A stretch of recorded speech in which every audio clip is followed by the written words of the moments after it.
The Persnickety Witch of Fiddyment Creek by Gaye Pollinger, Chapter 18. Throughout the fall, Jefferson stayed with us whenever he visited. He and Tom worked together on household projects. They closed the pool at the end of September. A couple of weeks later, the weather turned and the seasons changed. Jefferson went with us to football games and cheered right along with the folks from Fiddyment. He even worked at the refreshment stand. He and Pearl went for bike rides and picnics. One Sunday, Tom and Jeff went over to Pearl's and worked on her car. It just needed a few adjustments, and then it sputtered to a start. Jeff was charming, dapper, suave, a perfectly fine Southern gentleman. He was smitten with Pearl and wasn't ashamed to show it. During the times he spent with us, I watched Pearl watching him. She had known of this man for years, and she'd even been attracted to him as a young woman. But Willoughby had won her over while Jeff was actively getting into the horse racing business.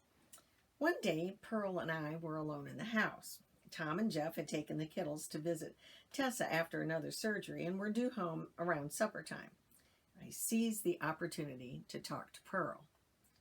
"So, Pearl," I began as I rolled out pie dough, "what do you think about Jefferson? Seems to me—" "Oh, dear," she interrupted almost giddily. "I don't know what to think.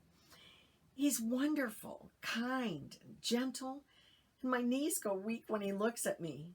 Oh, when I look at him, I feel like a schoolgirl again." "Nothing wrong with that, Pearl," I said. "What would you tell me if the shoe were on the other foot?" "I'd tell you to relax and let it happen." "Well, good. Then take your own advice." Tom, Jeff, and the kids returned and were just about ready to sit down to dinner when Jeff began to tell us about their visit at the hospital. Michael had told Tess that she would be released soon. She could return to Easterbrook Farm and have a follow-up appointments with the doctor that Michael had recommended. "So, I'd like to suggest a slight change in plans and that all of you and Michael's family come to Easterbrook Farm for Thanksgiving. What do you think about that, Jameson? You could ride to win on one of Armando's favorite horses like I promised you." We looked at each other, and in unison we all said, "Yes."